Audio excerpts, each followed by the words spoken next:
Hey everybody, Yankee here. One thing you probably know about me is I am no stranger to controversy. I am used to people getting mad at me for things I say. One of those things people get mad at me about is when I say, do not give money to the GOA or the NRA.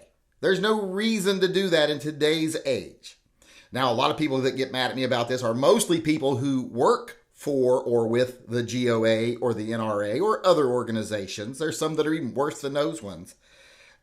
But those people get mad because, I'm cutting into their piece of the pie. I'm taking money out of their pockets.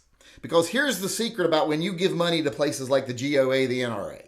They go around, they put their, they dip their paw in all these little different projects all around the country. And they tell you, oh, we're fighting the good fight in wherever, Tennessee, whatever, because the fight's right there right now. So send us money. Send money to our national organization.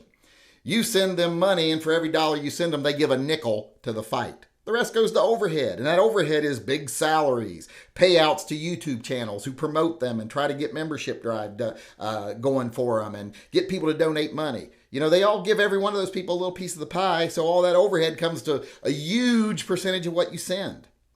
So like I said, you give $1, they give back a nickel. So don't do that because that is not necessary in today's age. Back when people weren't connected, we needed our resources centralized and people taking care of things from that centralized location. Don't need that anymore. We're all connected by a little thing called the internet.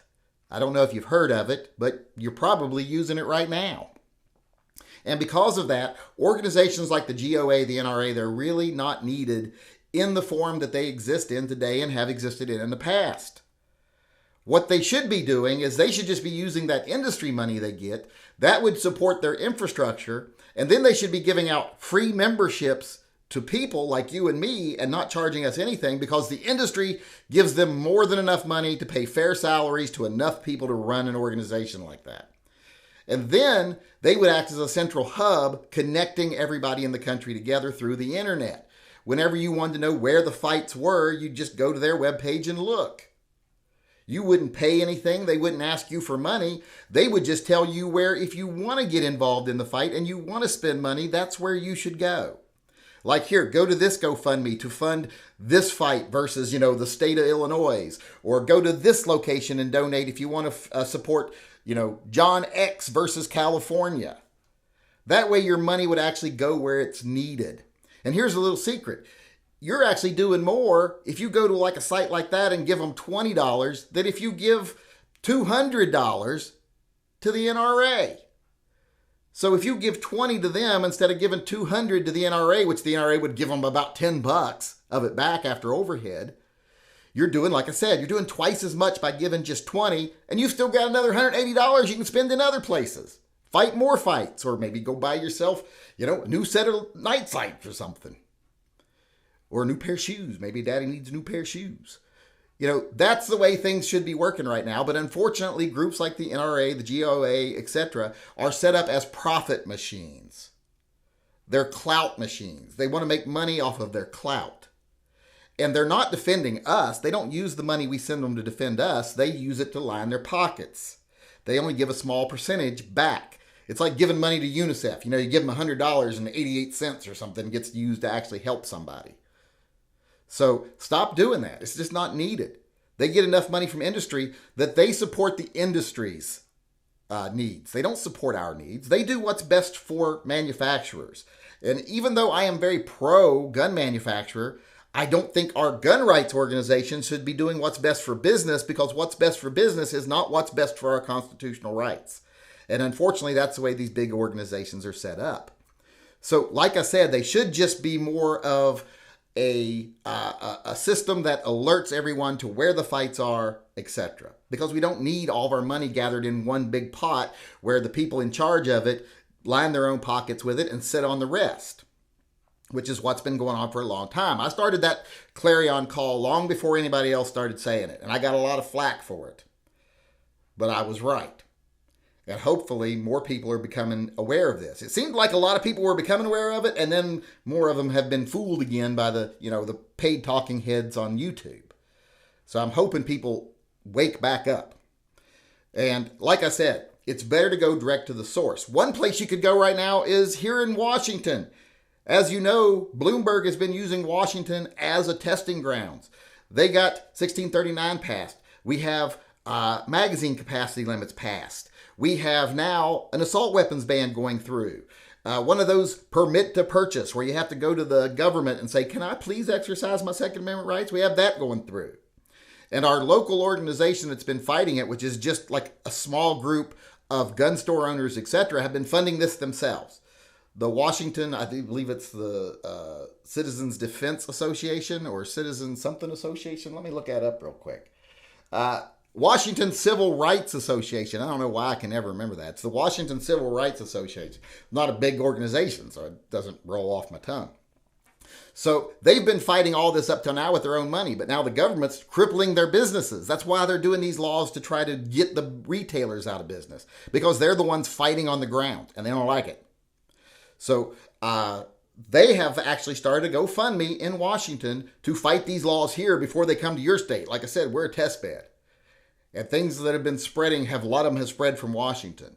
So if you want to help that fight, like if you want to really be involved, you want to walk the walk, not just talk the talk, like so many people do, just go over to their website and donate to the fight in Washington. Like I said, if you give them $20, you're doing twice as much as if you gave $200 to the NRA. You're really donating more to the fight. Now you are buying fewer suits for Wayne LaPierre. You're not doing as many yacht rentals for their getaways. You're not paying the salaries of the GOA people, like Military Arms Channel, etc., the people who work through them. You're not paying them money, but actually more money is going towards the fight. So that's the thing to do. I'll put a link in the description of this video, and I'll try to put one of them in the upper corner of this video. If you want to go over there and donate, like I said, and I've said it 3 times already, and I repeat it, if you give $20 to them, you're doing more than if you gave $200 to the NRA or similar organizations. So go on over, do that, walk the walk. You know, a lot of people, I think, don't get involved at all because they're like, I don't trust the NRA with my money. And I 100% agree with you. Don't give your money to the NRA. Go directly to where the fight is. And in this case, it's in Washington. And it should be organizations like the GOA, the NRA, they should be the ones coming on and telling you, using their massive reach, using their mailing campaigns, using their membership rosters, which would be a lot bigger if they didn't charge people and constantly berate them for donations. They'd have 10 times as many members. And they would have even more pull when it came to political decisions. But they don't want to do that. They just want to make money. So if they did that, you'd know where to go and fight. I try to tell people. That's what I do with my money. My money goes to Florida, to the organizations they're fighting. My money goes to Illinois, to the organizations they're fighting. I would much rather give $50 to an organization in California than I would give $10 to the NRA, much less give them $300 to have to try to do the same thing. So if you want to join in the fight, you want to actually walk the walk, pay attention local. In this case, here's one that you could help right now, the one in Washington, because like I said, the people that have been funding it, a loose organization of gun store owners, Dan from Sporting System being the number one person that's been fighting this, they're reaching out for help now. So go over and help. They need it because now they can't afford to fight it because the government's coming after their business. They're trying to shut them down with these liability laws, these no-selling semi-automatic rifle laws, which basically shuts their doors right there. So go over and help if you can. Stop giving your money to these grifter organizations like the NRA, the GOA, etc. And their big mouthpieces on the internet who demand a pretty penny to sing their praises.